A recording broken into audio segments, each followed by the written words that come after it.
Muy buenos días, tengan todos ustedes.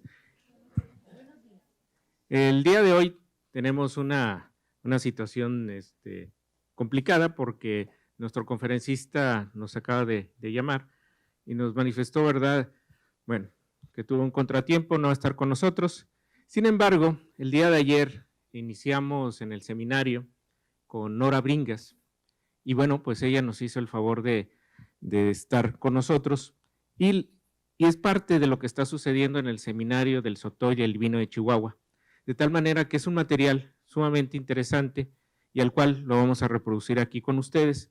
El día de ayer, claro, muchos de ustedes no estuvieron con nosotros de 12 a 2, sin embargo, por respeto a quienes sí asistieron, ¿verdad? Hago esta mención, porque igual les podría haber dicho, ¿no? Ahorita nos está mandando la señal Nora Bringas, pero no es así. Nora Bringas, ella es profesora, ¿sí? Del COLEF. Y bueno, pues, si estamos listos para que escuchen la aportación del día de ayer de Nora Bringas. Buenas tardes, soy Nora Bringas del Colegio de la Frontera Norte en Tijuana y en esta ocasión voy a compartir con ustedes una charla sobre la ruta del vino en Baja California. Antes de empezar nuestra plática quisiera agradecer la invitación de Tomás por haberme invitado a participar con ustedes en la 11ª Cátedra Patrimonial en Turismo Sergio Molina, a quien muchos de nosotros conocimos y admiramos como ser humano y como el gran académico que fue. Entonces, pues sin más preámbulos, vamos a pasar a la presentación que he denominado, como les mencioné, la ruta del vino en Baja California, un producto innovador. ¿Sí? Bueno, vamos a empezar por mencionar cuáles fueron los factores que incidieron en la conformación de una ruta del vino en general, ¿no?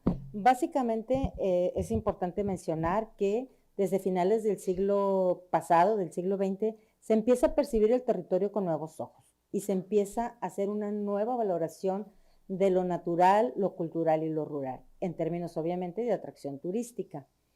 En este sentido, se amplían las opciones para atraer turismo hacia zonas donde tradicionalmente no eran consideradas turísticos o no tenían el interés turístico, como son las zonas rurales, las zonas agrícolas, las zonas industriales, las comunidades indígenas y muchos otros lugares al interior de las ciudades que generalmente el turista no iba.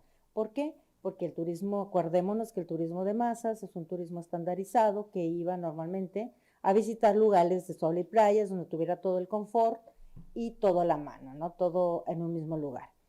A partir de los cambios en la demanda, el turista empezó a explorar nuevas zonas y empezó a querer también incursionar en las comunidades. Quería aprender, no solamente viajar, hacer turismo, disfrutar de su tiempo libre, sino también durante ese proceso quería experimentar algo diferente, ¿no? Es así que el turismo en territorios rurales se empieza a vislumbrar como un elemento que viene a dinamizar todas estas comunidades pues, que tenían actividades alternativas, pero que no eran consideradas como turísticas, como las que les mencioné antes. En este sentido, se vio el turismo en zonas rurales como una alternativa viable para impulsar el desarrollo turístico y que las comunidades locales se beneficiaran de los ingresos y las divisas que generaba el turismo sin tener realmente que hipotecar su futuro y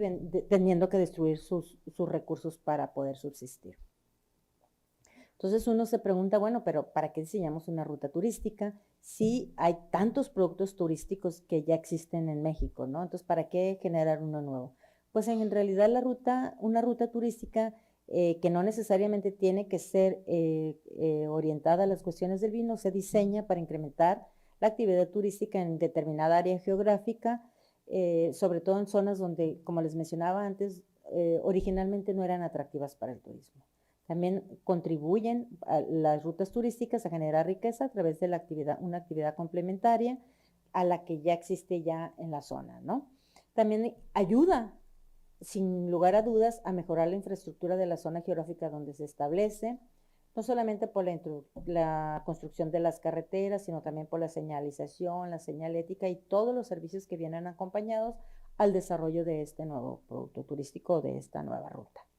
¿sí? Entonces, aquí de lo que se trata también es adecuar o recuperar instalaciones que ya existían y que tenían un uso diferente al turístico.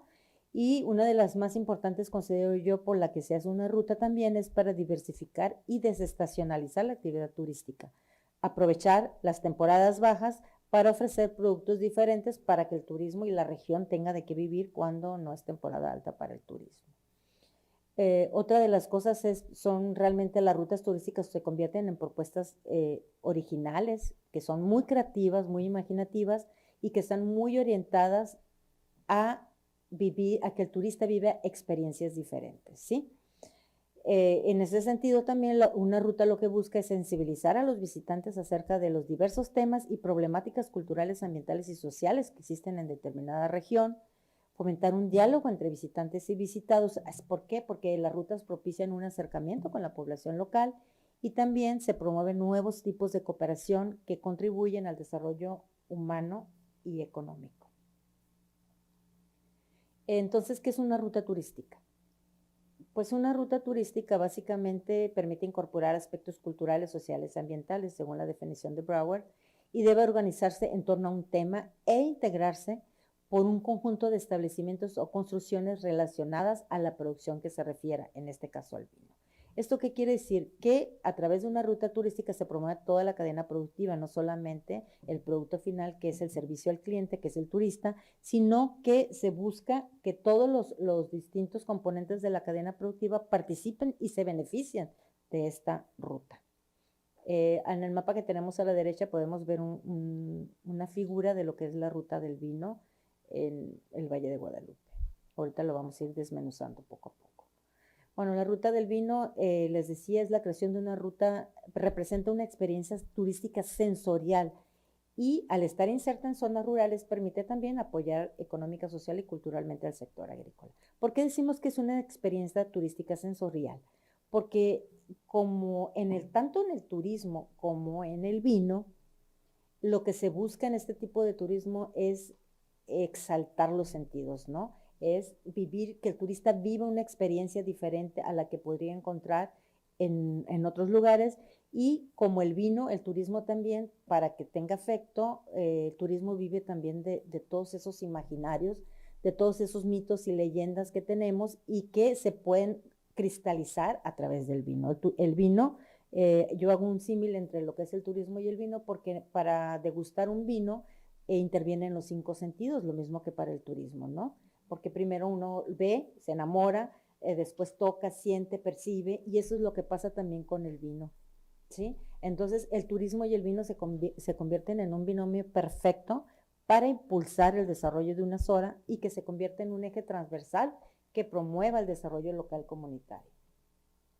¿Sí? Esto es muy importante porque de lo que se trata con la ruta de cualquier tipo de ruta, pero en especial la ruta del vino en Baja California, es eso, que todo el mundo se incorpore y que tenga un impacto más grande, más allá de los agricultores, que también se beneficie la gente que hace quesos, la gente que tiene boutique de vinos, las comunidades indígenas que están insertas en el Valle de Guadalupe, como vamos a ver enseguida. Bueno, ¿cuál es el contexto? Miren ustedes, la ruta del vino de Baja California es un corredor discontinuo que va de norte a sur y atraviesa los municipios de Tecate, Tijuana y Ensenada, ¿sí? Esta ruta se compone de 8 valles, Tanamá, San Lorenzo y Valle de las Palmas en Tecate, y parte del Valle de las Palmas también está en Tijuana.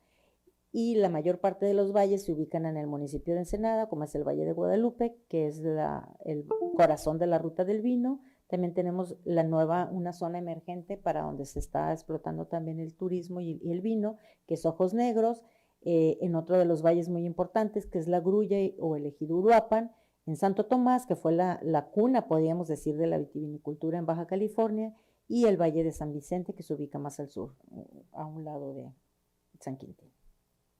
¿Sí? Bueno, ¿cuál es la localización básicamente del Valle de Guadalupe, ¿no? Que es lo que nos vamos a enfocar en esta presentación. Pues como les decía, el Valle de Guadalupe es considerada el corazón de la ruta del vino, ¿sí? Y es la zona que ha tenido mayor desarrollo, sobre todo a partir de que se conformó la ruta del vino en el año 2000. Entonces, ¿qué es lo que impulsó el desarrollo de esta zona como un producto enoturístico? Básicamente fue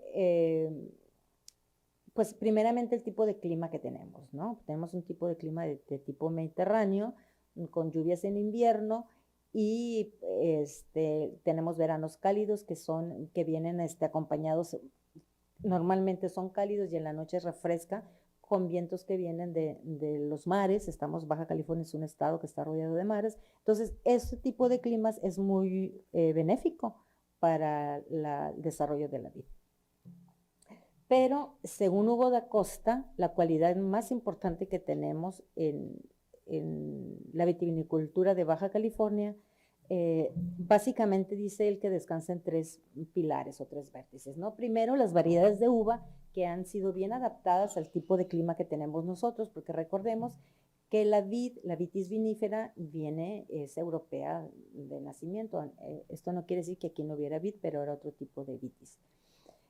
Tenemos una localización privilegiada, tenemos un terruño que, como les mencionaba, tenemos un clima de tipo mediterráneo, y ya les expliqué más o menos de qué se trata, y eso hace, de alguna manera, que la ruta del vino está localizada, el Valle de Guadalupe está localizado en lo que le llaman la franja del buen vino a nivel mundial. Entonces existen 2 zonas a nivel mundial, una en el hemisferio norte y otra en el hemisferio sur.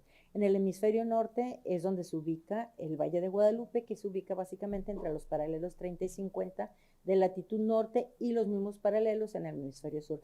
En la franja norte podemos observar en ese mapa, ahí es donde se ubica lo que es el Valle de Guadalupe, Napa Valley y los principales desarrollos vinícolas en Estados Unidos, todo lo que es el Mediterráneo en Europa y llega hasta China, ¿sí? Eso es lo que se considera como el viejo mundo, salvo México y Estados Unidos. Toda Europa y todo lo demás es considerado el viejo mundo. Y el nuevo mundo, que básicamente se ubica en el hemisferio sur, como es en el caso de Chile, Argentina, en el continente americano, Uruguay un poco, y Sudáfrica, Zelanda y Australia, ¿no? Que también ellos producen vinos de muy buena calidad, y todos ellos ubicados en el hemisferio sur y en esta franja. Y otro factor que según Hugo da Costa es el más importante, tiene que ver con el capital humano. El capital humano que ha hecho innovaciones y que tiene propuestas muy sólidas para el desarrollo de la vid, ¿sí? Y que están experimentando mucho con mezclas, con ensambles para producir vinos diferentes, que han tenido mucho éxito y han sido muy bien aceptados, porque a diferencia del viejo mundo, donde ya existen reglas muy, muy sólidas, donde no se pueden hacer mezclas si no son las vides de la región. En el Nuevo Mundo, como no tenemos esta reglamentación, no tenemos denominación de origen, sobre todo en México no contamos con eso, los enólogos pueden jugar, y jugar es una forma de decirlo, pueden jugar y hacer vino mezclando distintas uvas de diferentes regiones. Entonces, eso es una característica muy importante de Baja California, de los vinos de Baja California, ¿no? Entonces, vamos un poquito a hablar de ubicarnos en la historia, ¿sí? Vamos a empezar por decir que en 1524, cuando llegaron los españoles a América, llegaron en 1492 y descubrieron que las tierras de la Nueva España había especies de uvas silvestres, que ellos del género de vitis, pero eran las vitis rupestris, vitis lambrusca y vitis berlandieri. Aunque se parecían a la vitis vinífera, que es de donde se hace el vino, pues eran diferentes, ¿no?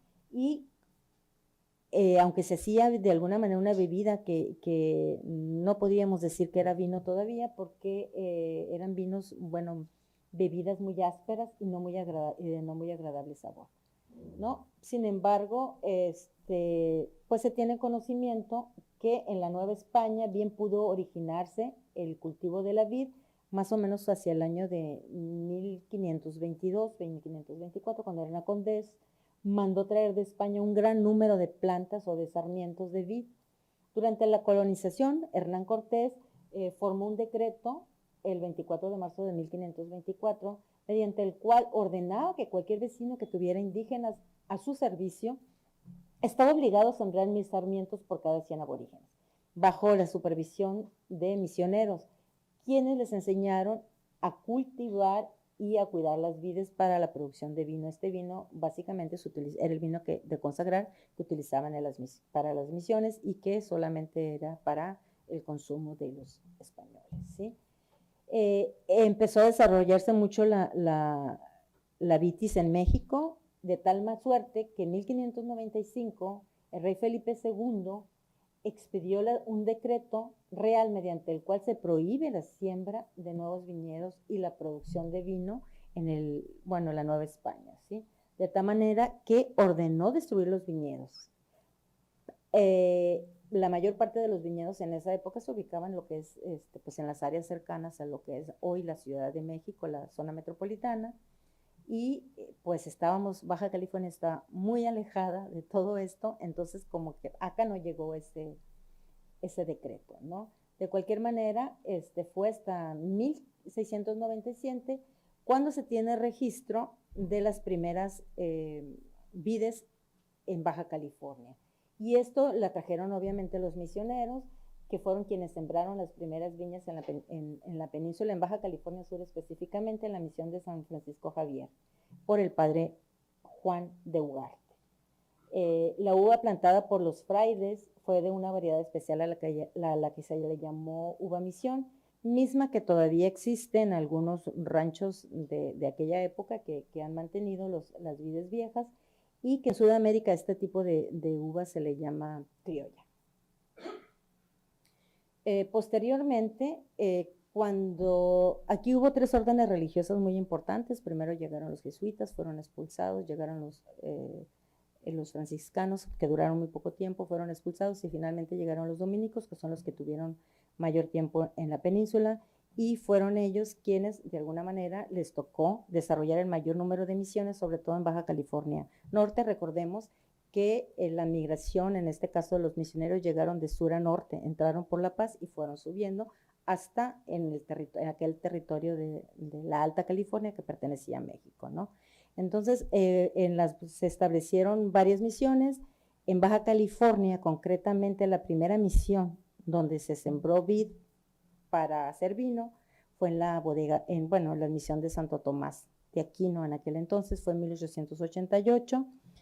Se empezaron a hacer, pues a sembrar vides. Cuando los misioneros fueron expulsados por los nativos, porque fueron difíciles, vale la pena decir que los indígenas nativos de Baja California fueron muy difíciles de domesticar, les costó mucho trabajo evangelizarlos a los distintas órdenes religiosas que llegaron, y cuando fueron expulsados finalmente, las misiones quedaron abandonadas, y en el caso de Santo Tomás, esta fue adquirida por Loreto Amador en 1880, antes de 1888, fue el primer propietario.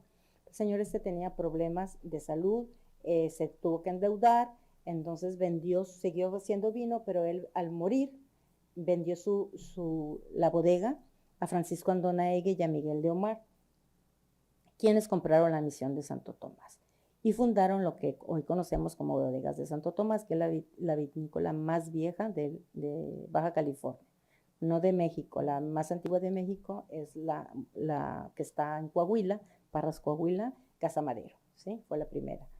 Y bueno, Santo Tomás empezaron a importar vides de uva palomino, moscatel, rosa del Perú, tempranillo, y ellos empezaron a hacer vinos sofisticados, ya con un toque más, no tanto para las misiones, sino para consumo comercial, ¿no? Entonces, estos viñedos de Santo Tomás, a pesar de que la mayor parte de las parras se han perdido, tienen el mérito histórico de haber sido la primer vitivinícola comercial que hubo en Baja California. Y eso pues para nosotros es muy importante porque acaba de cumplir, tiene 130 años, ¿sí? Bueno, posteriormente a Santo Tomás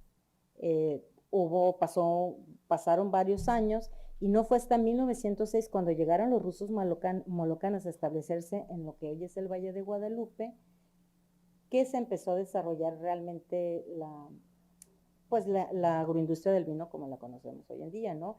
En esa época, en 1906, llegaron aproximadamente 500 rusos molocanes a pedir que tierras que venían huyendo del régimen zarista de Rusia, porque ellos eran pacifistas y entonces no querían participar en la milicia. Entonces llegaron y se establecieron, primero llegaron a California y posteriormente llegaron al Valle de Guadalupe, que fue la tierra prometida para ellos, y los rusos molocanes que se establecieron era como una comunidad realmente pues era pacifista, ellos empezaron a hacer vino de manera casera, pero ruso, molocane en ruso significa bebedores de leche. En realidad ellos fueron los que le dieron un cambio a lo que es el Valle de Guadalupe, porque de ser un valle, un rancho ganadero, pues empezaron a hacer un valle agrícola, porque empezaron a sembrar vides y olivos y todas una gran cantidad, una variedad pues de productos que hoy le han dado identidad a la zona, ¿sí? Posteriormente a esto, en 1928 se establece L.A. Cheto en Baja California. Primeramente llegó, en 1926 llegó don Ángelo Cheto, llegó primeramente a Tijuana, ¿sí? Y fue hasta 1928 que inició realmente la tradición vitivinícola que de mayor trascendencia para la zona, y que pues Cheto hoy por hoy es la principal productora de vino en México, ¿no?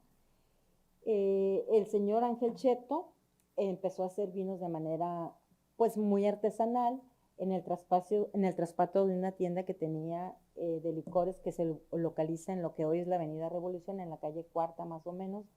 Y todo esto fue durante el periodo de la ley seca. Ubiquémonos que la ley seca en Estados Unidos duró de 1920 a 1933, y en este periodo en Estados Unidos estaba prohibida la producción y venta de alcohol. Entonces el señor Cheto aprovechó esta coyuntura para empezar a hacer compró lo que hoy son las bodegas de Cheto en el Cañón de Johnson entre 1938 y 1939 por ahí, y ahí tuvo la oportunidad de empezar a hacer whisky, compró para hacer una instalación de destiladora de whisky, y pues empezó a hacer eso, ¿no?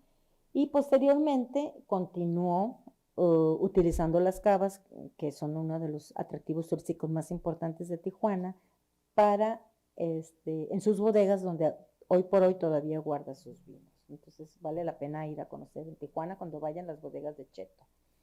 Que les mencionaba, Cheto fue de los impulsores de alguna manera de lo que es el Valle de Guadalupe, ¿no? En 1900, en la actividad vitivinícola en Baja California, más o menos, vamos a ubicarla rápidamente, a grosso modo, porque hay mucho que decir de esto, pero entre 1920 y 1933, durante el periodo de la ley seca, se empezó a desarrollar bastante, pues aunque de manera rudimentaria, ¿no? Posteriormente, entre 1930 y 1942, se otorgaron apoyos por parte del gobierno federal para el desarrollo de la vitivinicultura mexicana, en especial en Baja California. De esta manera, Lázaro Cárdenas propuso aranceles de mayor precio para los vinos extranjeros, porque, ubiquémonos en ese momento, la mayor parte de las bebidas que se consumían eran extranjeras, no había producción en México, ¿no?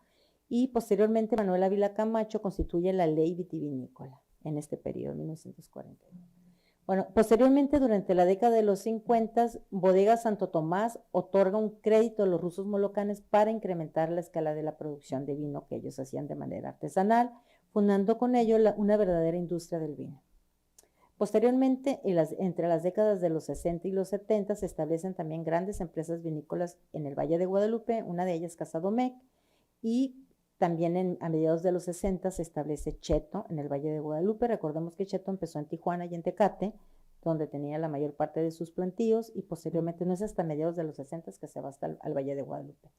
Entonces, con la instalación de estas dos empresas, básicamente, que son fueron dos de las grandes empresas, y siguen siendo hoy otra vez de las grandes empresas vitivinícolas de México, pues le dieron un enorme impulso a la zona, ¿no? Entonces empezaron a hacer mejoras con las cepas, empezaron a traer nuevas cepas, se empezaron a desarrollar procesos industriales, y en general empezaron a introducir tecnología enológica. Pues en esta época empezaron a surgir pequeñas vinícolas, pero obviamente comparada con Cheto, pues no tenían la presencia a nivel nacional. No es hasta 1980, realmente como producto de lo anterior, que la Oficina Internacional de la Viña y el Vino selecciona a México como una sede de su reunión internacional. Y básicamente podemos decir que es a partir de esa década que fue como el parteaguas para la agroindustria del vino en México, para que se le empezara a prestar atención, ¿sí? Entre 1983 y 1984, Por iniciativa del ingeniero Octavio Jiménez se llevó a cabo la celebración de la vendimia, que dio origen a las modernas ediciones de estas actividades en el Valle de Guadalupe y básicamente en Ensenada. El siguiente año también se une un mayor número de vinícolas con la participación del Club de Leones de Ensenada y se denomina este festejo la primera fiesta de la vendimia. Posteriormente, en 1986, se funda la Cofradía del Vino y funge como responsable de la fiesta de la vendimia entre 1989 y 1991. Cabe la pena mencionar que posteriormente, en 1987, se establece en el Valle de Guadalupe lo que es Monte Chanic, y dicen que hay un antes y un después de Monte Chanic, porque Monte Chanic vino a revolucionar la industria vitivinícola y la producción del vino, marcándose así una nueva tendencia en la producción y elaboración del vino de calidad en México y en Baja California en específico. Fueron los primeros en introducir técnicas de cultivo innovadores como la cosecha nocturna y la alta densidad. Posteriormente, la actividad vitivinícola en Baja California se empezó a desarrollar más. Durante la década de los 90 surgen nuevas casas vinícolas como Adobe Guadalupe, Chateau Camus, Baron Balché, La Farga, Vinisterra, entre otras muchas vinícolas. En 1991 surge la Asociación de Vitivinicultores y reciben ellos la estafeta para la organización de las fiestas de la vendimia, ¿sí? A partir de este año hasta el año 2000. En el año 2000 se inaugura oficialmente lo que es la Ruta del Vino. Esta década se caracteriza por el nacimiento del mayor número de empresas vitivinícolas. La Ruta del Vino es un proyecto, obviamente conjunto, que fue impulsado entre la Secretaría de Turismo, la Secretaría de Economía de Baja California y lo que es SAGAR, la Secretaría de Agricultura, también del Estado, ¿no? Entonces se creó como producto turístico la Ruta del Vino y de alguna manera pues esto fue lo que vino a catapultar esta zona a nivel no solamente nacional sino internacional. A partir del 2001, con el nuevo cambio, surge el Comité Pro Vino de Ensenada y hasta hoy en día es quien coordina todos los años las fiestas de la vendimia. Posteriormente, un evento también que fue muy importante, llega Hugo da Costa a la zona, creo que a finales de los 90, y vino a trabajar a Bodega Santo Tomás porque estaba alicaído, estaban viviendo una depresión. Entonces vino Hugo da Costa, lo contrataron y de alguna manera él fue también quien empezó a innovar y hacer cambios sustantivos en la manera de hacer vino. Y viendo la importancia que tenía Hugo da Costa, con el apoyo del gobierno del estado, establece la estación de oficios, mejor conocida como La Escuelita, en el Valle de Guadalupe, y empezó él a enseñarle a mucha gente a hacer vino. De hecho, muchos de los winemakers que actualmente existen, o muchos que después se fueron a especializar, fueron formados por Hugo da Costa. Entonces, Hugo da Costa se convirtió en un actor muy importante para el desarrollo de esta zona vitivinícola en México. En este periodo que les mencionaba antes, a partir del 2000, de la creación de la Ruta del Vino, empieza a haber ahora sí que la eclosión de muchas vinícolas pequeñas en el Valle de Guadalupe, sobre todo que hacían vino de manera artesanal.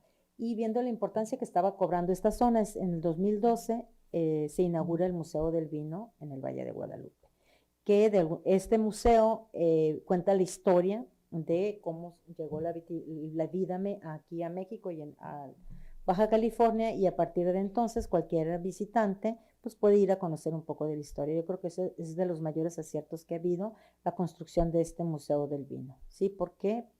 Porque nos permite tener un mayor conocimiento sobre la vid y además también tienen ellos sus propios terrenos con vides y tienen muchos eventos. Entonces se convirtió en un atractivo turístico muy importante para la zona, ¿sí? Posteriormente, estoy yendo muy rápido, lo sé, pero no quiero detenerme, más bien quisiera que atendiéramos esto en las preguntas, porque durante este tiempo hubo muchísimo desarrollo en el Valle de Guadalupe, y no solamente en el Valle de Guadalupe, sino que a partir del éxito que empezó a tener la Ruta del Vino, se empezaron a desarrollar también los otros valles, ¿no? Pero en 2015, por ejemplo, se establece en el Valle de Guadalupe la vinícola Bruma, que es considerada una de las vinícolas más bonitas del mundo, ¿sí? De acuerdo con la revista Food and Wine, este viñedo es más bonito incluso que muchos de los complejos italianos y franceses, y dicen únicamente fue superado por el viñedo Ripon en Nueva Zelanda, que es un viñedo que está frente al mar.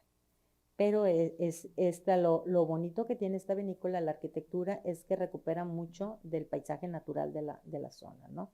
Incorpora los elementos naturales y eso le ha dado un sello distintivo, aparte de pues, que también tienen su propio restaurante, su hotel y hacen vino, obviamente. Bueno, ¿cómo se dio? Fue dando poco a poco la eclosión del vino en el Valle de Guadalupe. Es muy importante, por ejemplo, entre 1890 y 1989 solamente existían muy pocas vinícolas y basta decir que en 1890 lo puse porque en realidad fue en 1888 que se estableció Bodegas de Santo Tomás, ¿sí? Pero vean, había muy pocas vinícolas. Para la década entre 1990 y 99 ya estaban surgiendo más vinícolas. Entre el 2000 y 2009 se dio, yo creo que la mayor eclosión, y posteriormente entre el 2010 y el 2017 ha sido un crecimiento bastante considerable de vinícolas, ¿sí? Y es de tal manera que de esta manera es como están conformados el Valle de Guadalupe, los 3 valles que lo conforman. Todas las vinícolas que están señaladas en morado son de haber solamente 6 vinícolas, no más de 10 en los 80s. Hoy por hoy existen más de 120 vinícolas en el Valle de Guadalupe, ¿sí? Como parte también de la oferta gastronómica, la Ruta del Vino se ha consolidado como un producto innovador que año con año atrae muchísimos visitantes nacionales e internacionales. Como les decía, cuenta con más de 120 vinícolas y se complementa la Ruta del Vino con establecimientos como restaurantes. Existen 61 restaurantes. Muchos de estos restaurantes tienen chefs que son muy conocidos y que han ganado premios internacionales. Existen 19 hoteles boutique, 19 ranchos y balnearios, 8 museos, uno de ellos el del vino, y posee una gran cantidad de sitios históricos, porque en el Valle de Guadalupe muy poco se sabe de ello, pero están enclavadas 2 de las comunidades indígenas nativas de Baja California, que es San Antonio Necua y San José de la Zorra, ¿sí? Que son del grupo Kumiai. Y aparte existe una gran cantidad de atractivos turísticos. Existen también pinturas rupestres, cascadas, petroglifos, etcétera, etcétera, ¿no? Y una gran cantidad de tiendas boutique que se han desarrollado también en la zona. Por ejemplo, en el Valle de Guadalupe, en México más bien, 8 de cada 10 botellas de vino que se producen en México provienen de Baja California. ¿Esto qué quiere decir? Que finalmente Baja California y la Ruta del Vino se ha convertido en el principal, es uno de los destinos turísticos emergentes de México, que bien, la gente viene atraída obviamente por la cuestión del vino, pero es la zona productora de vino más importante de México, y dentro de lo que es el Valle de Guadalupe, Cheto es la principal productor de vino en México, ¿sí? Y es de las más reconocidas también a nivel nacional, y poco a poco está expandiendo ahora sí que su dominio.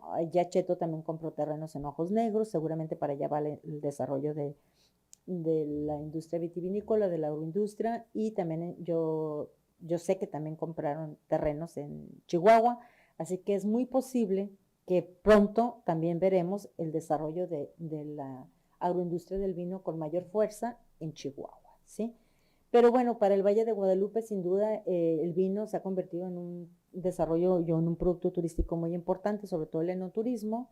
¿Cuál es lo innovador que les mencionaba de este producto? Lo innovador de este producto es que antes las fiestas de la vendimia solamente duraban una semana, un fin de semana. Ahora las fiestas de la vendimia duran meses. Empiezan desde agosto y realmente se viene cerrando con eventos hasta finales del mes de octubre, noviembre. Y las fiestas de la vendimia, que originalmente se hacían nada más en el Ensenada, ahora se hacen prácticamente en todas las cabeceras del estado.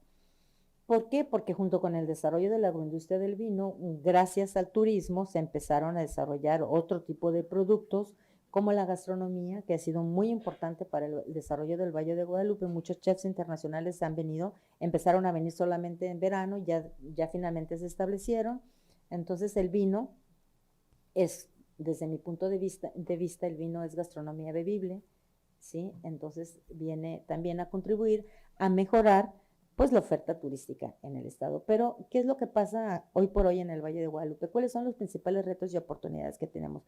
Bueno, yo creo que de los principales retos que tenemos es qué vamos a hacer porque con el agua. En el Valle de Guadalupe están agotados los mantos freáticos, hay una salinización ya de los mantos freáticos, sí, no ha habido lluvias suficientes, los mantos freáticos no se han recargado, pues es un problema del Valle de Guadalupe, no de todos los valles, pero ya es un problema. ¿Por qué? Finalmente el Valle de Guadalupe es la zona más importante, ¿sí? No solamente de Baja California, sino de México. Entonces, ese es un reto que vamos a hacer. ¿Qué alternativas se van a buscar para traer agua a la zona o para tratar el agua?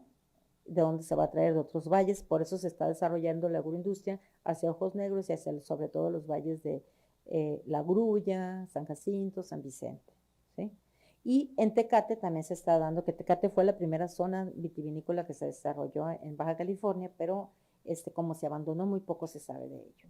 Pero también en Tecate, que es la puerta norte de la ruta del vino, también se está dando un acondicionamiento y están surgiendo varias vinícolas que seguramente muy pronto van a dar de qué hablar, ¿sí?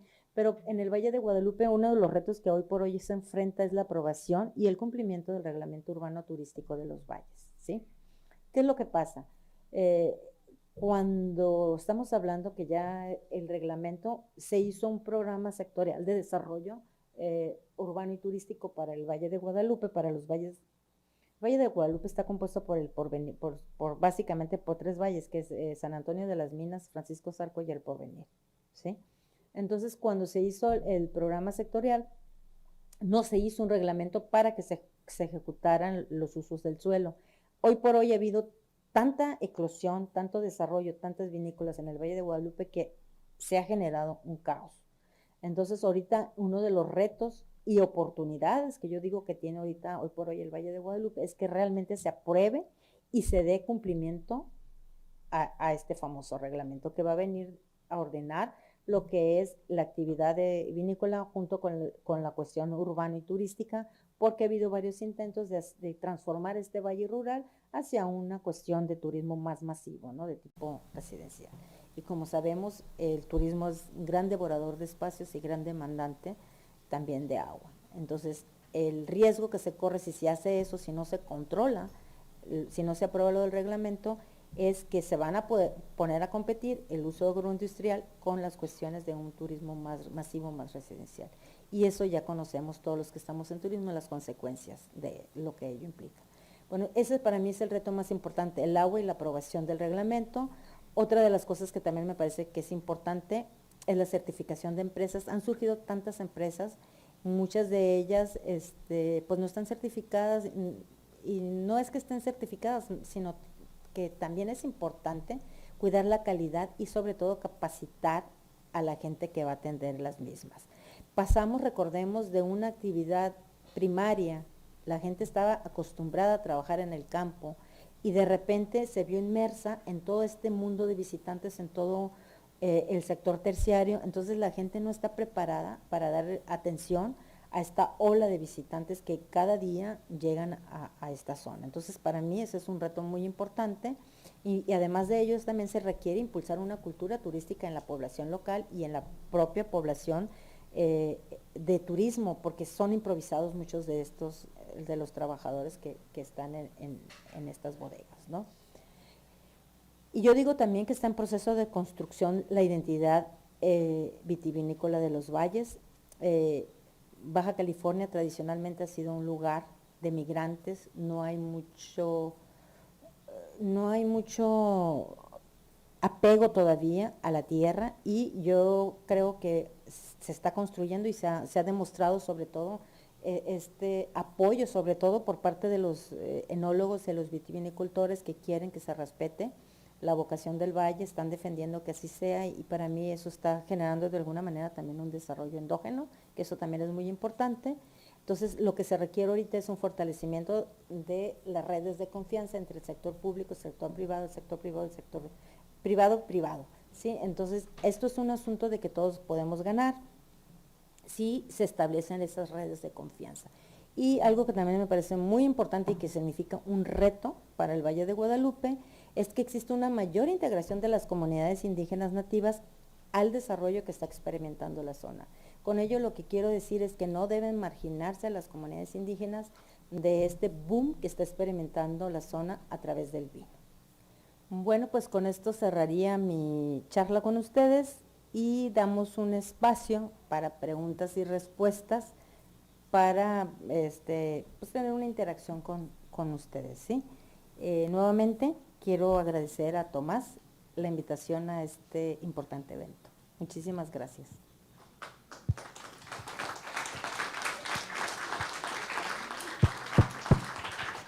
Bien, pues muchísimas gracias. Yo les comentaría que si nos hicieran el favor de aquellas preguntas que ustedes tengan, se las vamos a hacer llegar a la doctora Nora Bringas, de tal manera que podamos tener esa interacción. Por cuestiones de tiempo, ya estamos para el enlace del panel. El panel del día de hoy está más que enriquecido, ¿eh? Tenemos ya nuestros panelistas el día de hoy, entonces solamente les pediría, nos falta, tan no es así que nos falta una silla, perdón, era para despertarlos, ¿eh?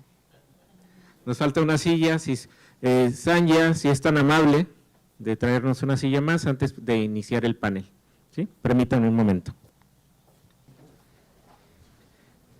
Bien, ya no solamente nos falta María del Carmen Morfín, y ya estaríamos no sé si ya estamos en enlace con los colegas de la Universidad Autónoma del Caribe, allá en Barranquilla, Colombia, ¿sí? Muchísimas gracias por estar aquí presentes, amigos de Barranquilla. El día de hoy la verdad es que es un panel sumamente interesante, sobre todo porque tenemos especialistas que nos van a hablar. Adelante. Especialistas que nos van a hablar precisamente de esta interacción que tiene que ver con el patrimonio cultural versus turismo. Y este patrimonio cultural versus turismo, pues claro, ese es un interrogante que en algunos lugares todavía no se ha podido solucionar. Nuestra moderadora, la doctora Ercilia Loera, y ya los voy a dejar, no solamente comentarles, vamos a tener al final del panel, que ahí vamos a tener que ser muy acuciosos con el tiempo. María del Carmen Morfín nos ha dado el día de hoy una sorpresa.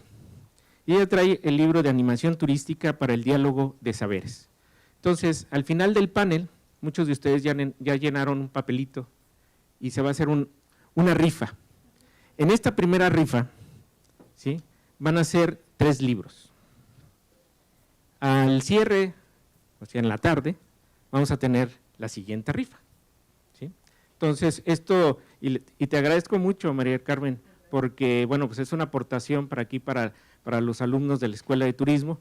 Bueno, allá la Universidad Autónoma del Caribe están pendientes, ya le invitarán para que la hagan llegar allá, ¿sí? Sandra, ¿tú qué opinas? Claro que sí. Claro que sí.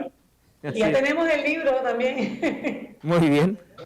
Pues entonces ya tendrán oportunidad de volver a ver a María del Carmen, ¿sí? Sandra Osorio. Bueno, los dejo en buenas manos de la doctora Ercilia Loera. Bueno, buenos días a todos, bienvenidos al panel Patrimonio Cultural versus Turismo, y pues darle la más cordial de las bienvenidas aquí a los representantes de las diferentes instancias que nos acompañan hoy, y voy a empezar por presentarlos. En primer término tenemos al doctor Francisco Lara, por parte del Instituto Nacional de Antropología e Historia en el estado de Chihuahua. En segundo, un aplauso por favor.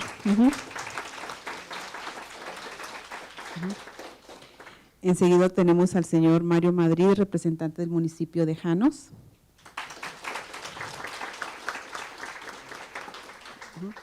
Después a la maestra María del Carmen Morfín por la Universidad de las Américas en Puebla. Y enseguida tenemos a la maestra Amalia Rodríguez por parte del colectivo Juaritos Literario.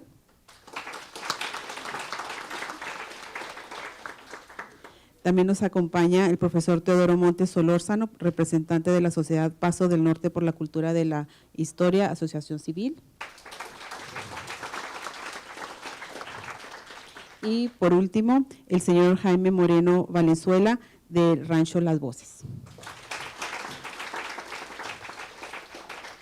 Bueno, entonces voy a iniciar con una pregunta y es la siguiente.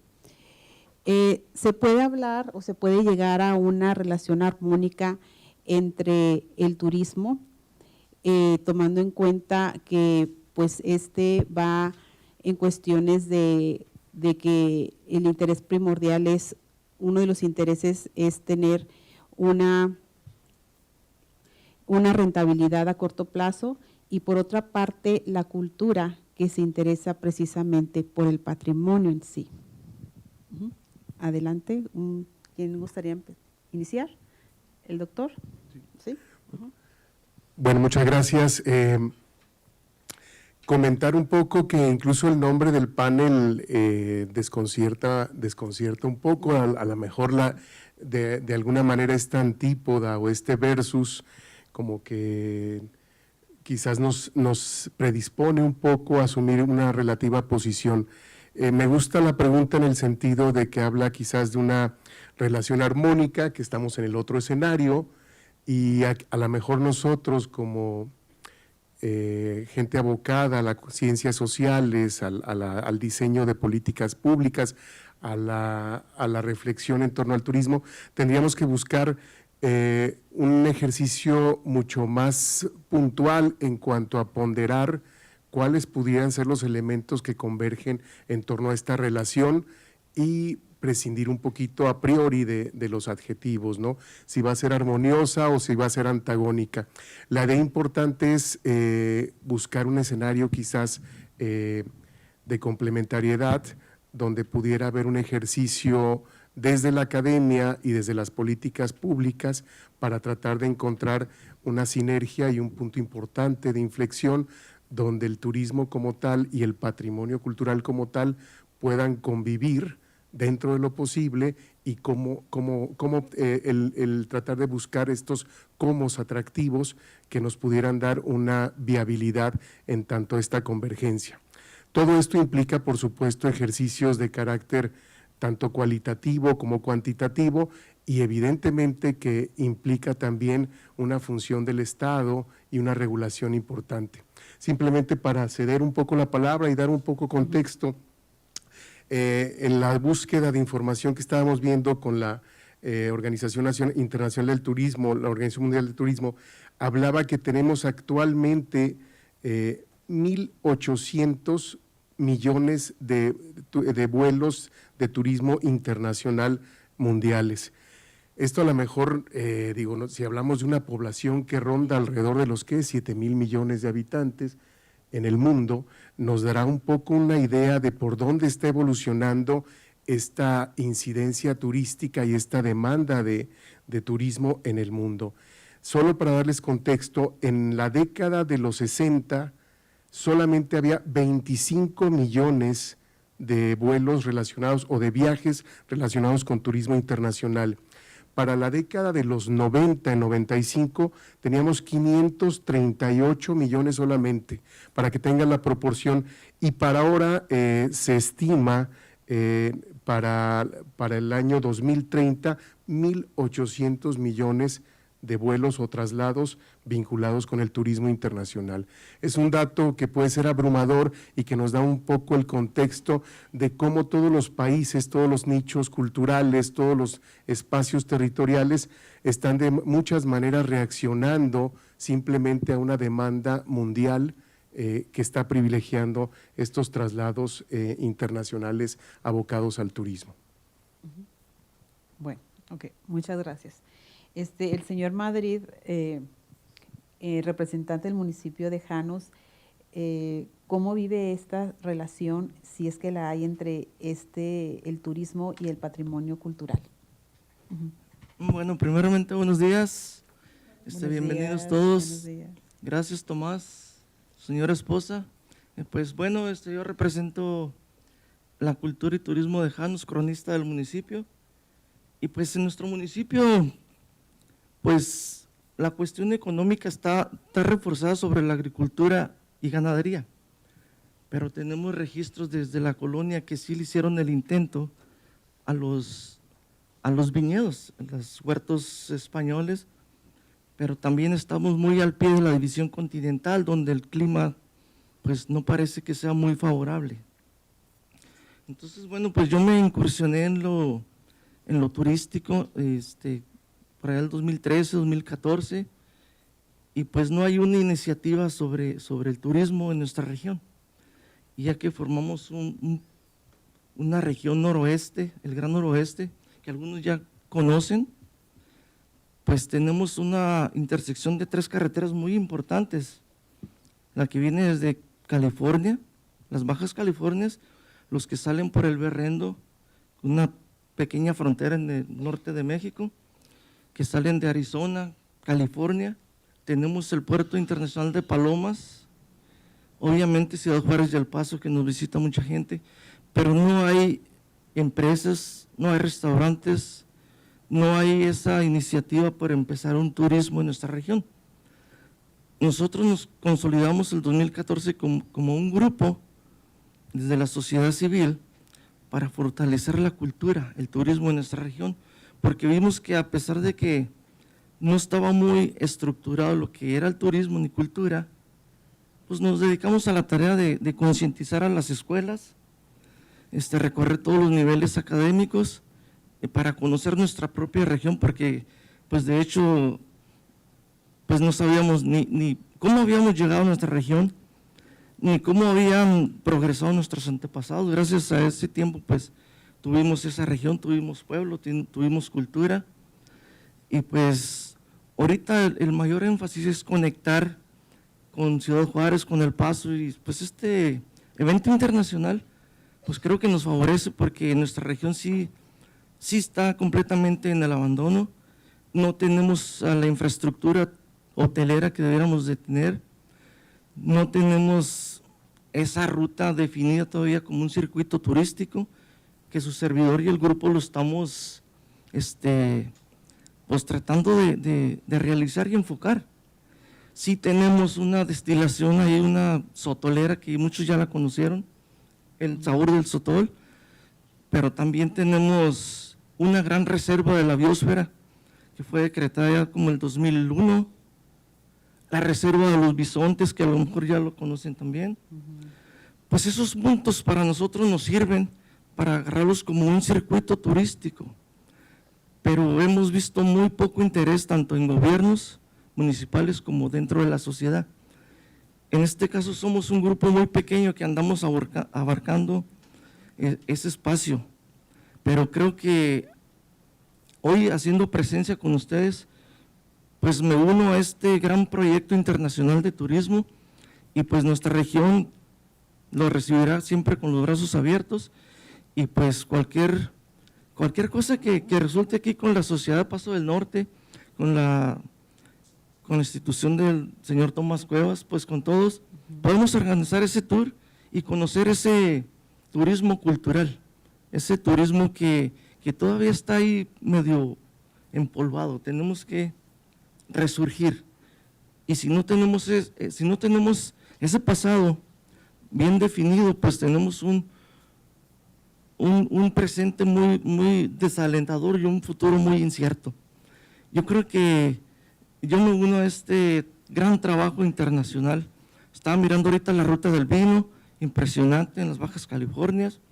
También conocí anoche pues, los vinos de Aguascalientes, y ahorita pues en la gráfica mencionaron desde América hasta Europa y Suramérica, pues son puntos que yo en lo particular desconocía. Entonces, ese es mi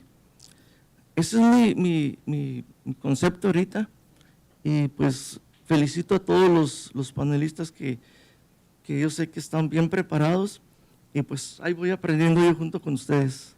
Muchísimas gracias. Muchas gracias. Muchas gracias.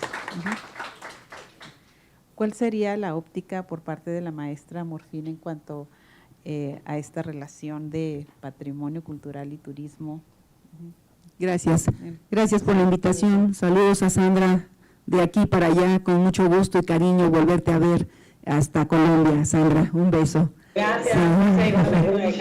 Bien, pues es que no hay un divorcio, y malo si lo estamos viendo como un divorcio. El patrimonio y el turismo siempre han ido de la mano y quizás algo que no hemos podido, y lo hablo como estudiantes todos acá presentes, algo que no hemos podido sentir nuestro, es algo que no podemos reconocer. Y va a haber un patrimonio hasta que nosotros le demos ese valor de propiedad, de patrimonio, sabiéndolo, valorándolo, conociéndolo, ¿sí? Para poderlo mostrar de manera natural, como bien señalas, ¿sí? Y poder entonces hacer esa mancuerna, esa unión, esa integración, ¿sí? Y el detalle es que quizás nosotros como estudiantes ahora ya no valoramos lo nuestro, porque no nos interesa. Y si le diéramos ese valor de interesarnos en las raíces, en el origen, en la razón de existir de cada una de las partes que integran nuestro patrimonio, pues qué maravilla. El turismo se da de manera natural si lo sabemos vender, presumir, ¿sí? Mostrar. Pero si no hay ese arraigo, ese valor, pues va a ser difícil que podamos dar a conocer cosas que no queremos o que no entendemos o que no valoramos.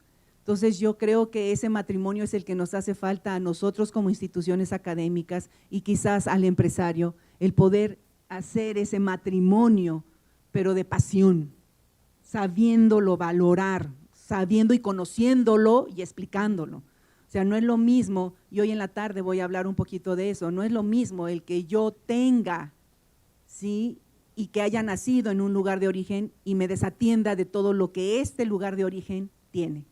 Entonces necesitamos adentrarnos en nuestros lugares de origen para poder vender con ejemplo, con conocimiento, ¿sí?, aquello que es lo que debemos mostrar como patrimonio del lugar. El turismo le va a dar un toque ya más publicitario o quizás un poco de más de vivencia, pero yo creo que quizás el error es verlo separado, sino que debe ser una unión, un matrimonio y que no existe divorcio alguno para poderlo dar a conocer.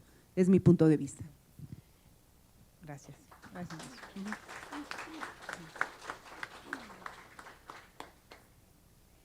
Y con la maestra Amalia Rodríguez, ¿cuál ha sido su experiencia desde el colectivo que ustedes pertenecen?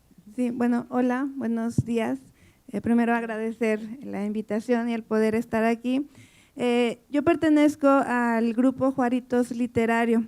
Entonces, justo con lo que acaba de comentar la maestra, nuestro interés consiste en rescatar y en valorar esas cosas que forman parte de nuestra ciudad, ¿no? El proyecto parte de la literatura, que forma parte del patrimonio intangible, pero también nos enfocamos mucho en los espacios que conforman la ciudad, ¿no? O sea, y conocer la historia de cómo se ha ido transformando, cómo se ha ido construyendo Ciudad Juárez, qué lugares existen, ¿no? Y a partir de esta reflexión y este estudio, tanto de la literatura como del espacio, pues comenzar a revalorar lo que tenemos, como usted mencionaba, ¿no? O sea, conocer la historia del espacio que habitamos. Entonces, como una propuesta para fomentar esta valoración y este conocimiento de nuestro lugar donde vivimos, tenemos rutas literarias que también son rutas culturales o turísticas, ¿no? Consiste en justamente caminar por la ciudad, hablar de los espacios que se encuentran ahí en rutas caminables, que son de unos 2 kilómetros, e ir platicando la historia de determinados lugares, ¿no? Por ejemplo, la Misión de Guadalupe, la Catedral y muchas partes que son bastante importantes en nuestra frontera, ¿no? Entonces, el objetivo de este proyecto, que les digo, parte de la literatura, pero no se queda ahí porque avanza hacia el conocimiento espacial, pues tiene justamente ese propósito, ¿no? O sea, que como ciudadanos empecemos a reconocer, a revalorar y también a redefinir la imagen que tenemos del espacio que habitamos, ¿no? Entonces, estas rutas Hasta el momento hemos hecho 7 recorridos. Empezamos por el centro, que es como pues, el espacio donde hay más sitios reconocibles y así, pero intentamos abarcar toda la ciudad, ¿no? Y justamente con esa idea que los ciudadanos, o sea, cualquier persona que habita acá, comience a darle ese valor. Y creo que ese es un proyecto pues que puede incentivar mucho la actividad turística, ¿no? Porque pues como muy bien lo señala, a partir de nosotros darles el valor es que podemos empezar a difundirlo, a venderlo o a darlo a conocer simplemente, ¿no? Porque Ciudad Juárez tiene muchos lugares, tiene muchas cosas que son bien valiosas, pero si no empezamos a conocerlas nosotros, pues entonces ahí se van a seguir quedando, ¿no? El Cine Victoria, por ejemplo, la Plaza de Toros, todos esos espacios que tienen una gran historia, pero que pues los pasamos por ahí a veces sin darnos cuenta del gran valor que tienen. Este lugar, por ejemplo, que acaba de reabrir o va a reabrir La Fiesta, que es un salón de eventos pues también que ha tenido un montón de cosas bien importantes y que pues muchos no sabemos que está o que existe, ¿no? Entonces, en estas rutas, pues nuestra función es dar a conocer esos espacios y claro, partiendo de un vínculo literario también, ¿no? Porque también creemos que la literatura como patrimonio intangible funciona para darle ese valor y ese conocimiento a la ciudad, ¿no? Entonces, vinculamos la literatura con la ciudad y pues creo que ese es un proyecto que ayuda a valorizar nuestro patrimonio, ¿no? Y bueno, eso es lo que hacemos. Bueno, por cierto, acá en este libro, que es el libro que acabamos de sacar de nuestro proyecto, aquí vienen descritas 5 de las 7 rutas que hemos hecho, ¿no? Porque también la idea pues es que sí, nosotros guiamos estas actividades, pero ya dejándolas en el libro, aquel que le interese pues puede agarrarlo y puede ir a conocer estos lugares, ¿no? Aquí nosotros hacemos como una investigación de cómo surgió, etcétera, pero pues la idea es que a partir de ahí vayan a conocer realmente esos sitios. Entonces ahí está el libro por si les interesa, hago la promoción. Muchas gracias.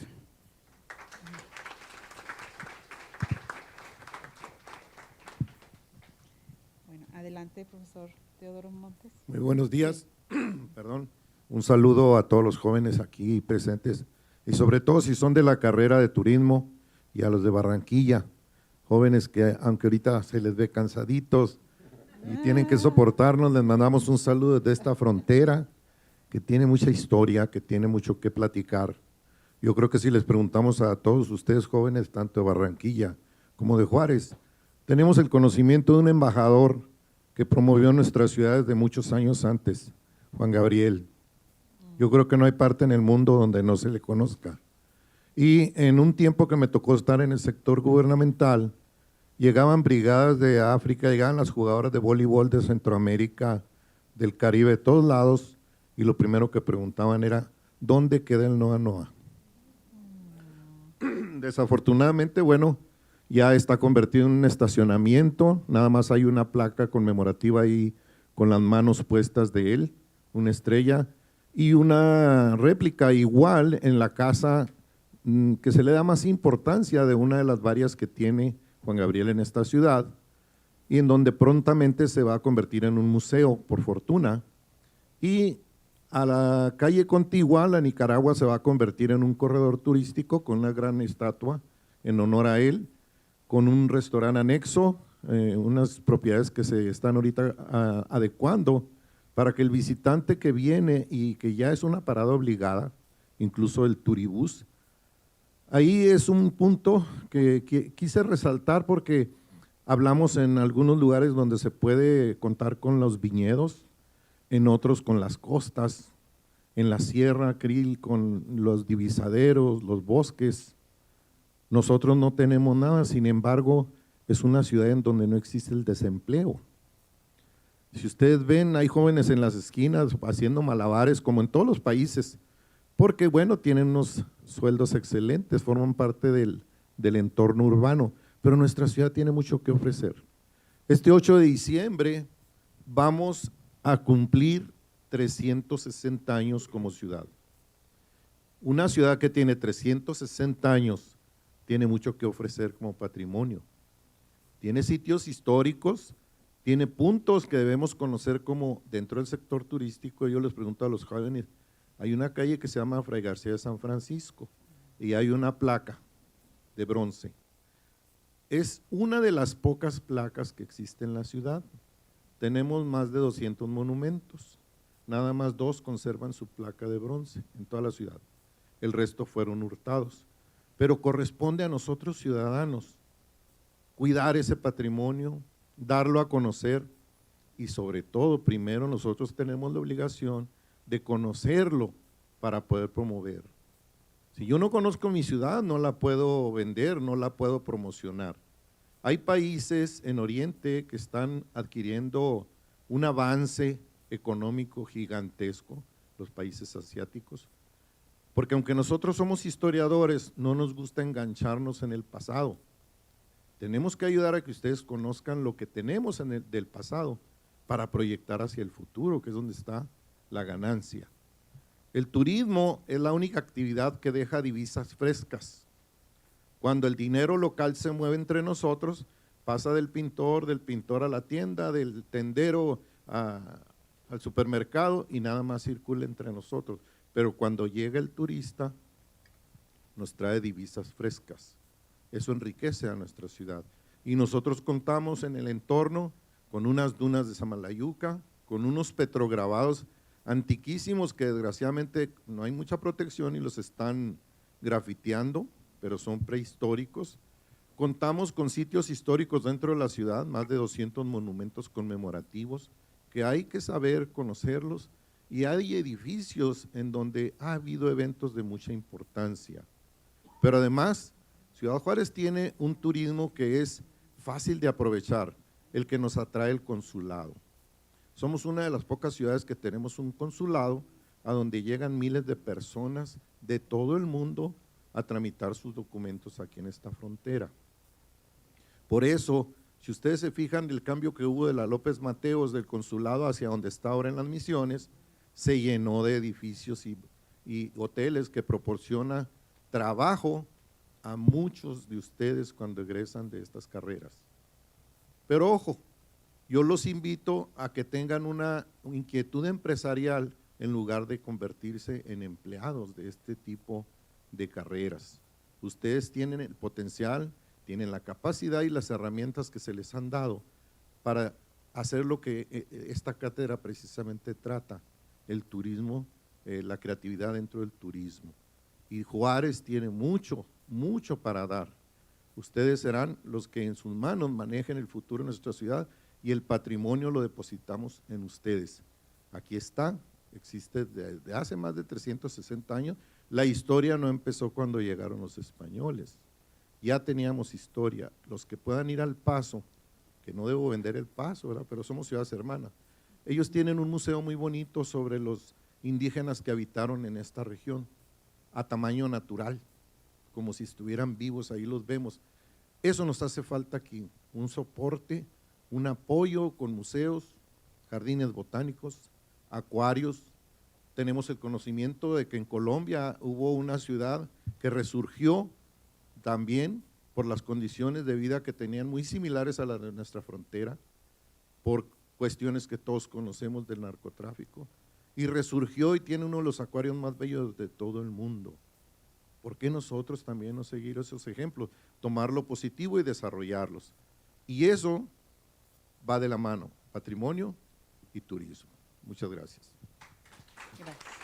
Gracias. Bueno, ahora es el turno del señor Jaime Moreno Valenzuela, representando al rancho Las Voces. Adelante. Saludos Colombia, saludos. Jóvenes estudiantes que se encuentran aquí, felicidades, qué bonita época para vivir tienen ahorita. Y en materia de turismo, pues felicidades porque ahora les toca ya una nueva etapa y una de esas, y se demuestra precisamente con esta cátedra, ¿verdad? Porque antes era, pues bueno, vamos a vender paquetes, vamos a vender playa, etcétera, etcétera, y ahora estamos tocando temas centrales muy importantes. Coincido con el doctor Lara, el nombre, cuando me dijeron de qué se trataba el panel, pues me choqueó, dije, pues no, ¿cómo? ¿Cómo? ¿En qué esquina? ¿Qué máscara contra máscara? ¿Quién va a pelear, no? Cuando al contrario, ¿no? Lo que debemos de hacer es unirnos y juntar. Luego también pensé que porque coincidía ahorita el encuentro binacional de museos y centros culturales que está sucediendo paralelamente ahorita en el Centro Cultural Paso del Norte. Dije, bueno, a ver quién tiene más gente o de qué se trata esto, ¿no? Bueno, son situaciones de agenda, ¿no? Y esto es un poco de broma en lo que respecta a eso, porque debemos de estar muy unidos y este es un momento muy especial. Ciudad Juárez en este momento cultural está viviendo uno de sus mejores momentos y hemos trabajado a lo largo muchos años, mucha gente, muchos amigos de la cultura, así como gente que ha trabajado, como el profesor Teodoro Montes, que ha trabajado en el rumbo histórico, pero tenemos proyectos como el que está haciendo aquí mi querida doctora Amalia con Juaritos Literarios, es una cosa extraordinaria el trabajo que se ha hecho. ¿Por qué? Porque de esto intangible, traer a la literatura, traer estos lugares donde se han vivido y recrearlos a través de la literatura, o sea, es una metaliteratura en un momento dado, ¿verdad? Y luego se recrea con estos recorridos y sale precisamente de la literatura, no sale del turismo. ¿Pero qué es esto? Es que tenemos que estar juntos y esto quiere hablar del conocimiento al que tenemos que llegar profundamente todos como seres humanos, ¿verdad? A mi amigo de Janos le digo que no se me preocupe tanto por la situación del turismo, porque yo creo que vienen mejores momentos, porque ahora ya va a estar todo mejor planeado. O sea, ya podemos regresar a aquel tema del 2000, del turismo sustentable, ¿no? O sea, ¿cómo hay que hacerlo sustentable, ¿no? ¿Para qué traemos un turismo que te vaya a depredar tu zona, tu modo de vivir? O sea, unos pesos más no valen la pena por la maravilla que tienen y que pueden disfrutar, ¿no? Eso me recuerda de una historia de un fotógrafo que era de un pueblo y hacía fotografía y le gustaba la fotografía a la gente del pueblo y de repente pues el pueblo lo animó a que saliera al mundo, pues si eres un genio, ve. Y salió y su resultado de su fotografía pues empezó a hacerse comercial, empezaron a pedir y él empezó a dejar de vivir el campo y de lo que le emocionaba y que representaba en su fotografía y pues tuvo que regresar a su pueblo porque sabes que de aquí soy. Y eso me recuerda mucho lo que decía el maestro Felipe Ehrenberg, en paz descanse, este gran artista y uno de los primeros que trabajaron los performances en México. Ya falleció el maestro Ehrenberg. En una charla magistral en la UACJ, les decía a los artistas, pinten para su inmediato. Si quieres pintar para ir a Alemania, pues vete a vivir a Alemania y pinta para allá. Ahorita lo que tienes que es pintar para tu inmediato, para con los que están. Coincido con la doctora cuando habla sobre la identidad, que es esta situación de que estamos perdiendo identidad, y yo precisamente ahí llevo a la fecha 32 charlas de identidad juarense que realizamos los sábados en la Sala de Arte Germán Valdés Tintán. Y hemos tenido a Amalia, hemos tenido a nuestro amigo el doctor Carlos Rocha, que nos habló que la lucha libre como la conocemos nació en esta ciudad, nació en esta frontera y nos lo documentó. Hemos hablado del barrio Bellavista, estoy muy interesado en trabajar y rescatar lo que es nuestra identidad, porque en ese sentido, bien lo decía, ¿cómo vamos a defender, cómo vamos a hablar de lo nuestro si lo desconocemos? Y en el momento de desconocerlos, evidentemente va a faltar el orgullo por la ciudad, ¿no? Ayer creo que se mencionaba aquí que los mejores turistas en esta ciudad éramos nosotros mismos, porque en aquellos años sabíamos dónde estaban las mejores ofertas, en El Paso, Texas. Entonces, esto es una cosa terrible, ¿no? O sea, tantas cosas que hay, y el patrimonio. Esta ciudad ha perdido su patrimonio cultural tangible, sus monumentos, sus escuelas, se ha derruido. El centro histórico es una tristeza como lo estamos viviendo ahorita. Y hay grandes esfuerzos como el que está haciendo el doctor Yepo, bien lo mencionaba la doctora Amalia, en rescatar la fiesta, aquel gran cabaret de nivel mundial, ¿sí? Cosa prototipo que pudiera estar casi como Las Vegas. El señor Francisco Yepo nos dio una charla de identidad juarense sobre la fiesta, muy interesante. Entonces, en esas cosas coincido. ¿Y qué pasa con nuestro patrimonio? Nosotros nos hemos ido acabando, ¿sí? Nos hemos ido perdiendo nuestra identidad. Ahora, pues bueno, la gente está más interesada qué pasó en el soccer, qué ha pasado con el béisbol, ¿no? Tuvimos a Josué, que nos habló de la primera novela escrita por una americana en Ciudad Juárez, que también que lo tienes en el libro, Amalia, y hablaba de que Pues sí, es una novela rosa, era bastante medio cursi, y era cuando las novelas eran por entregas, pero hablaba de cómo era vivir en esta ciudad, cuando tenía esa vocación agrícola de esta ciudad, cómo describe el río, cómo describe los pastizales. Entonces, hay muchas cosas que hemos perdido, ¿sí? Por ejemplo, en las charlas de identidad juarense, nuestro amigo José Luis Hernández Caudillo, que tiene una página en Facebook que se llama El Juárez de Ayer, nos decía que precisamente que su barrio Bellavista no pudo haber sido el primer barrio de la ciudad, porque en esos momentos estaba inundado. Debemos de recordar que la ciudad hubo desbordamientos del río Bravo y tuvimos 3 inundaciones, que la última fue para acá, por la isla de Córdoba, y que alcanzó hasta Cenecú. Entonces, hay muchos datos y hay mucha información, hay mucha historia, ¿sí? Que necesitamos las gentes que queremos trabajar conforme el turismo. O sea, de repente la cultura está acercándose a ustedes al turismo, y ustedes acérquense con nosotros, trabajemos de la mano por nuestra ciudad, sobre todo por todo lo que tenemos que rescatar, por todo lo que es válido para con nosotros. Hemos perdido muchos archivos, ¿sí? Hemos perdido muchos documentos, la ciudad, nuestro archivo histórico está en unas situaciones deplorables, ¿sí? Que se encuentra en la Tolentino. No hay manera de conservarlo, no hay manera de convencer a un presidente municipal que nuestro archivo histórico necesita un lugar digno. No hay un presidente que haya querido entender eso. ¿Sí? Eso es tremendo, y así hemos perdido muchos documentos. Muchos investigadores dicen, ¿dónde está esta información? No la tengo. Entonces, precisamente yo con lo de charlas de identidad juarense estoy tratando, a través de la oralidad, que alguien me acerque un poco de historia que yo no tuve. Yo soy juarense en 2ª generación, mis padres nacieron aquí. Yo soy muy orgulloso de mi tierra, y yo quiero al Paso tremendamente. Yo al Paso iba a comprar un chicle y me regresaba a mi barrio, que es el barrio Cuauhtémoc, ¿sí? O sea, yo en las mañanas estaba con el aroma del pan, porque Sanpin quedaba medio kilómetro nomás cruzando el río. Yo soy de las gentes que sabía qué horas era porque el ferrocarril pasaba cerca de mi casa.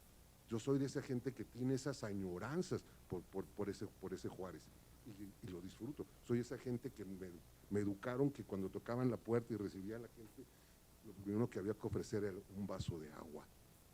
Bueno, disculpen la interrupción, pero es que me estaban comunicando que ahorita se retiran los estudiantes, y antes de que lo hagan, quisiera saber si tienen alguna pregunta, alguna observación para que con nuestros panelistas.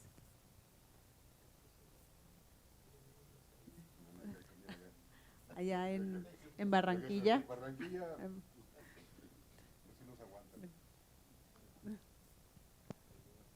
¿Alguna pregunta? ¿Algún comentario? Un momento, por favor. Sí. Estamos atentos. Ok, estamos atentos. Bueno, entonces, bueno, aquí a mí me gustaría preguntar a los panelistas cuáles serían los beneficios de la actividad turística en forma conjunta, en colaboración con el patrimonio cultural. Si podríamos mencionar algunos, ¿cuáles serían los más importantes de esta relación armónica? Uh-huh.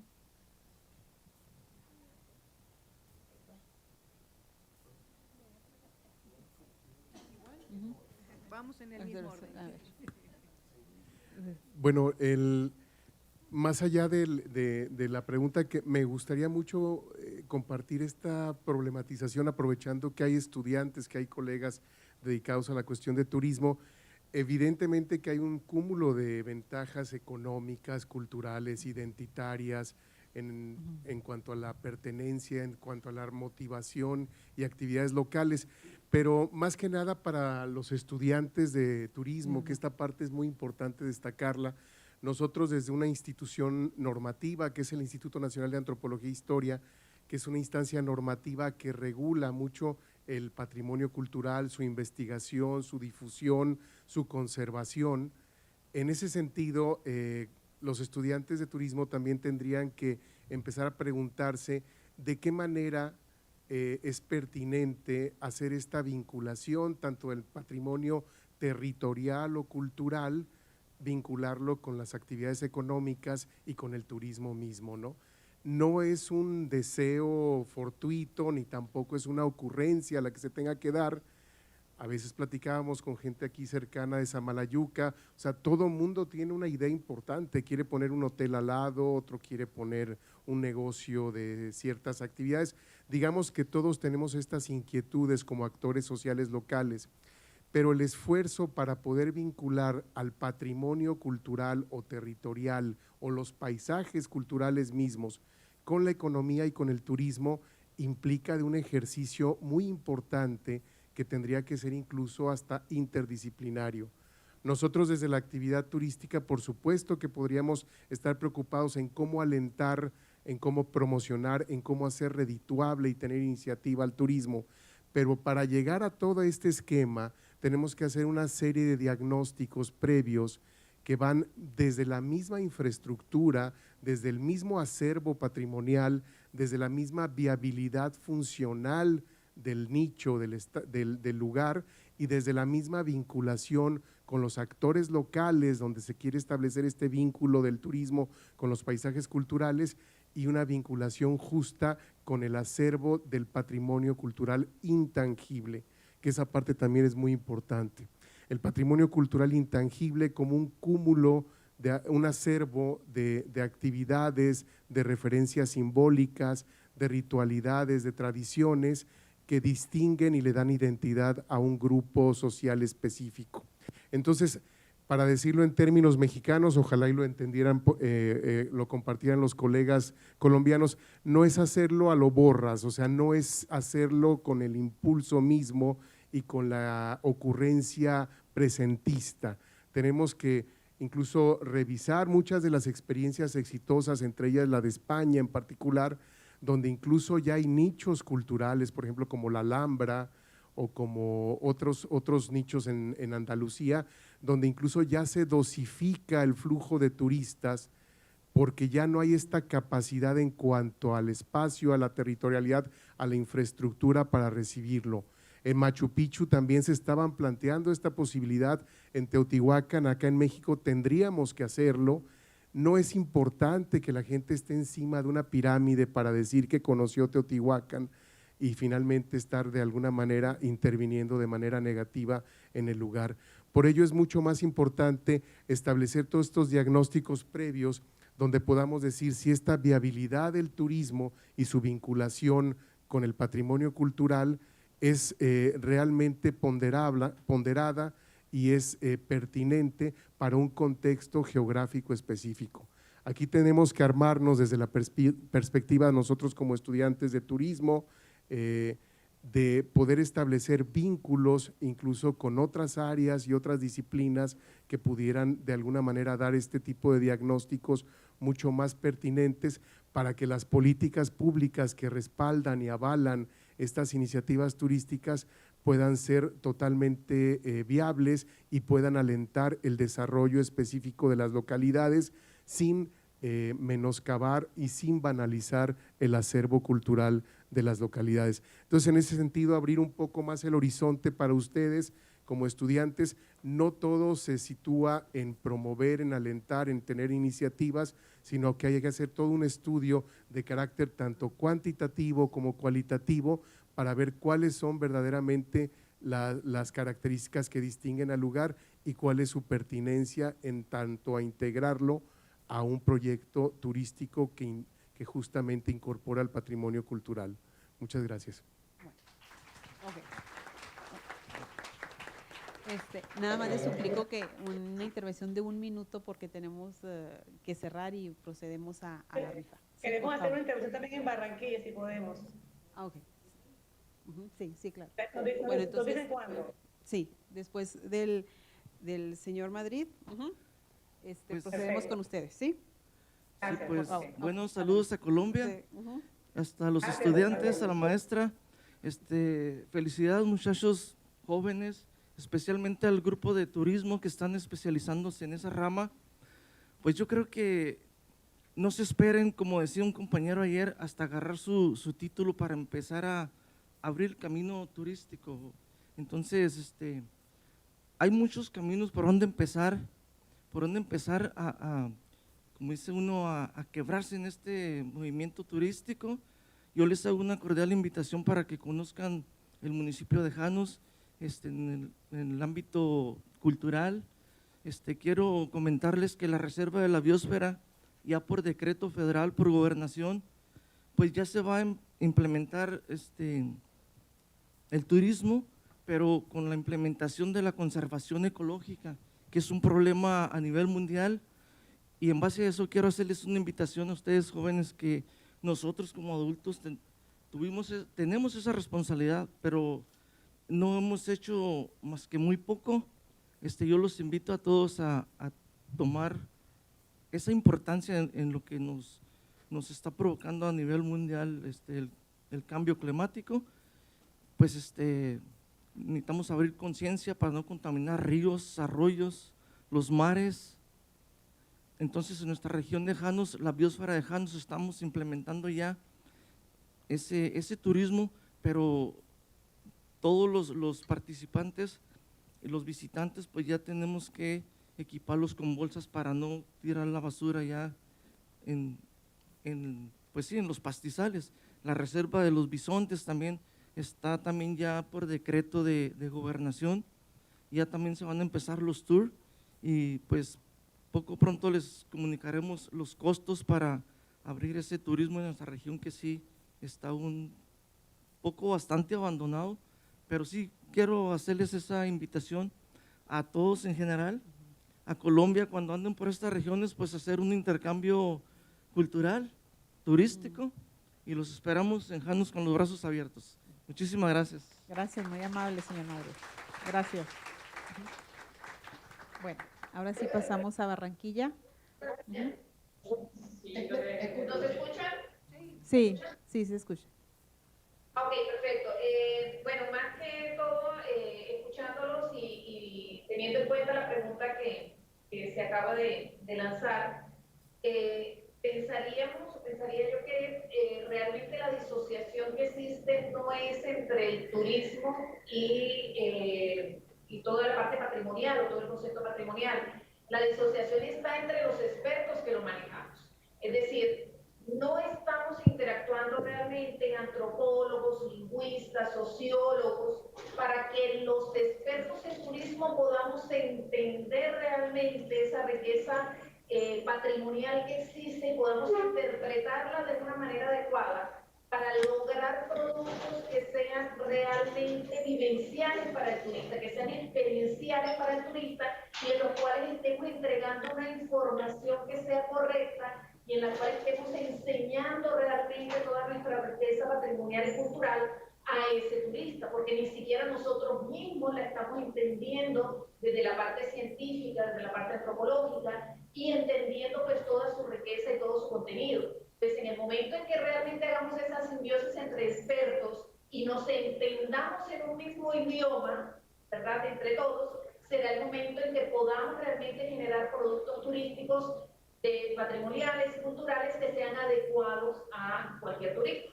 Entendería, no sé si comparten la idea. ¿Un último comentario? ¿Sí? Sí, muchas gracias. Muchas gracias por su participación. ¿Algún comentario sobre lo mismo? Ya para terminar. Sí, nada más a los jóvenes estudiantes de ambos países, los nuestros y los de ellos, tenemos aquí tienen la charola puesta porque en cuestión de turismo, bueno, está hecho. Tienen turismo médico, turismo industrial, turismo de noche de diversión y el cultural que compete a ayudar a nosotros los adultos a desarrollarlo, difundiendo lo que tenemos de patrimonio. Pero también tenemos algo muy importante en nuestras costumbres. Como una película hecha en Estados Unidos, Coco, nos viene a desarrollar el conocimiento sobre una tradición del Día de Muertos y se refuerza contra el Halloween que festejamos con los norteamericanos. A ustedes los invitan a una fiesta de disfraces y van como locos a la fiesta, pero nos invitan a poner altares y ofrendas y se nos hace un poco aburrido, pero son nuestras costumbres, hay que resaltarlas y eso también es aprovechable. Si esta película da a conocer un aspecto de nuestra cultura, pues hay que jalarlo y hay que desarrollarlo y explotarlo.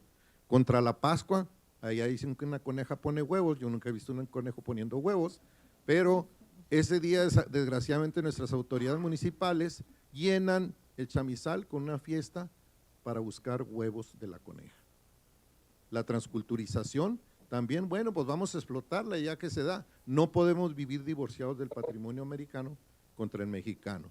Esa es la desventaja de estar.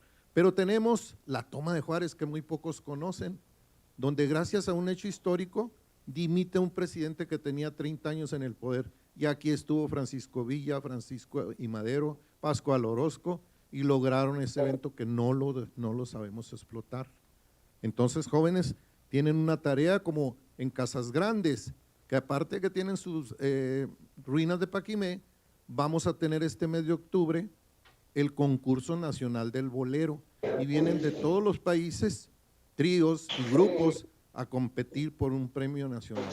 Entonces, jóvenes, la tarea es para ustedes. Nosotros, detrás de ustedes, con todo gusto, vamos a defender ese patrimonio para poderlo explotar. Con esto terminamos. Bueno, pues finalizamos primeramente pues dando las gracias a los participantes, a la audiencia que tenemos ahorita en Ciudad Juárez, al igual que en Barranquilla, por habernos acompañado y pues obviamente por su participación en este panel. Y pues de una manera, sobremanera de agradecerles aquí a los integrantes del panel que enriquecieron y nos aportaron de una manera muy significativa en este tema que es el turismo y el patrimonio cultural. Gracias a todos. Queremos agradecer también nosotros desde Barranquilla, queremos agradecer la invitación a participar en este panel y le agradecemos a todos los panelistas por comunicarnos toda su experiencia. Muchas gracias.